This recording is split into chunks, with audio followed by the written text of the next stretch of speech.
नमस्कार मंडळी, सीमा आणि सुनील किचन मध्ये तुमचं हार्दिक स्वागत करतोय। आज आपण बनवूया होममेड दाल फ्राय। ही फटाफट बनते, पटकन बनते, याच्यामध्ये जास्त मेहनत लागत नाही। आणि मी तुरीच्या डाळीची बनवतोय, तुम्ही मुगाची डाळीची पण बनवू शकता। चला तर पटकन बनणारी दाल फ्राय। दाल फ्राय बनवताना लागणारी सामग्री ही तुरीची डाळ आहे, जी आपण उकळून घेतलेली आहे। टोमॅटो, कांदा, मिरची आणि लसूण हे आपण आता बारीक चिरून घेतलेत। कांदे, टोमॅटो पण बारीक करून घेतलेले आहे। हे कढीपत्ता आहे आणि आपल्याला ह्याच्यामध्ये लागणार आहे कस्तुरी बारीक मेथी। कस्तुरी मेथी असते ती मेथी शरीराला नेहमी चांगली असते, आपण असं पण कडवट जास्त खात नाही। आता आपण फोडणीची तयारी करतोय। ही जी डाळ आहे आपण उकडलेली आहे, तिला जरा थोडंसं ढवळून घ्यायची, त्यामुळे ते काही दाणे लागत नाही। मसळून घ्यायची थोडीशी।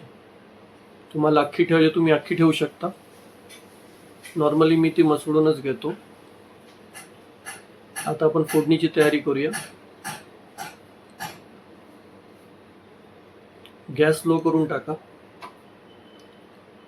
तेल गरम झालं की आपल्याला फोडणी द्यायची। पहिला आपण याच्यामध्ये थोडंसं घी टाकूया। घीनी थोडंसं फ्लेवर चांगला येतो। हे ऑप्शनल आहे, तुम्हाला टाकायचं तर तुम्ही टाकू शकता। अवेलेबल असेल तर टाका, नसेल तर चालेल। याच्यामध्ये तुम्ही बटर पण टाकू शकता, असं काही इश्यू नाही आहे। आता आपण राई टाकतो याच्यामध्ये। डाळीमध्ये राई नेहमी टाकायची असते। जिरं आहे थोडंसं स्वादासाठी। हे सगळं राई तडतडल्यावर टाकायचं आहे। थोडीसं हिंग, हिंगना एक वेगळी टेस्ट येते डाळीला। आता आपले सगळ्या गोष्टी तडतडलेल्या आहेत। आपण याच्यामध्ये लसूण आणि मिरची ठेचून टाकलेली आहे, लक्षात ठेवा, ठेचून टाकायची आहे, पेस्ट नाही टाकायची। लसूण आणि हे आपल्याला ठेचून टाकायची आहे। आता थोडासा कढीपत्ता। या सगळ्या गोष्टी आहे ना आपल्या पोटात गेल्या पाहिजे। कढीपत्ता पण शरीराला खूप चांगला असतो, लक्षात ठेवा। कांदे, आता आपल्याला कांदे थोडेसे लालसर आणि नरम व्हायला द्यायचे। नॉर्मली लोक कढीपत्ता काढून फेकून देतात, पण तो काढायचा नाही। मी तर कढीपत्ता खातो, पाहिलं तर तुम्ही त्याला बारीक चिरे करून पण टाकू शकतात, म्हणजे ते इझिली पोटामध्ये जातं डाळी बरोबर। आता आपण टोमॅटो टाकूया। कांदा नरम झालेला आहे। टोमॅटो आपल्याला व्यवस्थित, मोठा आहे म्हणून आपण एकच घेतलेला आहे, छोटा असेल तर आपण दोन घेऊ शकतो। टोमॅटो लागतो याच्यामध्ये जास्त। थोडंसं मीठ टाका। मीठ टाकल्याने काय होतं की शिजण्याची प्रक्रिया लवकर सुरू होते आणि टोमॅटो लवकर सॉफ्ट होतात। टोमॅटो सॉफ्ट झालेले आहे। आता आपण मसाले करूया। याच्यामध्ये थोडीशी हळद टाका, थोडंसं लाल तिखट। हे कश्मीरी मिर्च मी थोडीशीच टाकतोय, कारण आपल्याला याच्यामध्ये पिवळा कलर आणायचा, म्हणून जास्त हळद असली पाहिजे। धना जिरा पावडर, कश्मीरी मिर्च तुम्ही नाही टाकली तरी चालेल, पण मी टाकलेली आहे थोडीशी। याच्यामुळे थोडासा कलर येतो, टोन येतो, चांगला येतो। पण ही जी डाळ आहे आपल्याला पिवळसर बनवायची, जास्त रेडिश नाही करायची। आता उकळलेली डाळ त्याच्यामध्ये मिक्स करा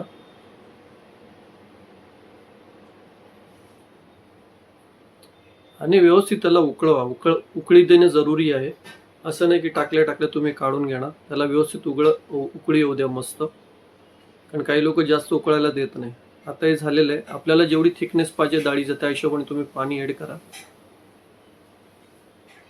तुम्हाला ही रेसिपी कशी वाटली नक्की कमेंट करा।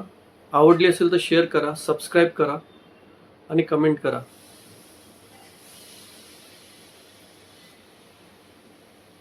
आता थोडंसं चवीपुरतं मीठ तुम्हाला जेवढं लागेल तेवढं, कारण पहिला आपण टाकलेलंच आहे। आता तुम्हाला जेवढं आवश्यकता असेल तेवढं मीठ टाका। व्यवस्थित ढवळून घ्या। आणि तुमच्याकडे जर रवी असेल तर आपल्याकडे जी रवी असते, आपण नॉर्मली लोक ठेवत नाही, पण रवीनी हे बरोबर मिक्स करा। ह्याच्यामुळे काय होतं की जे डाळीचे दाणे असतात ना, ते तुटले जातात आणि ती बरोबर डाळ, टोमॅटो आणि सगळे जे मसाले एकरस होतात आणि ह्याच्यानी चव खूप वेगळी मिळते। खूप चांगली वेळ येते, कारण ते सगळे एकत्र होतं व्यवस्थित. नाहीतर डाळ वेगळी आणि तो रस्सा वेगळा, ते बरोबर नाही वाटत. आता याच्यामध्ये कस्तुरी मेथी टाका.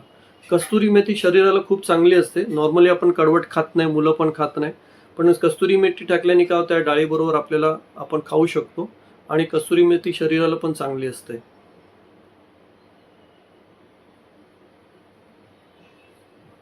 आता डाळ आपली तयार झालेली आहे.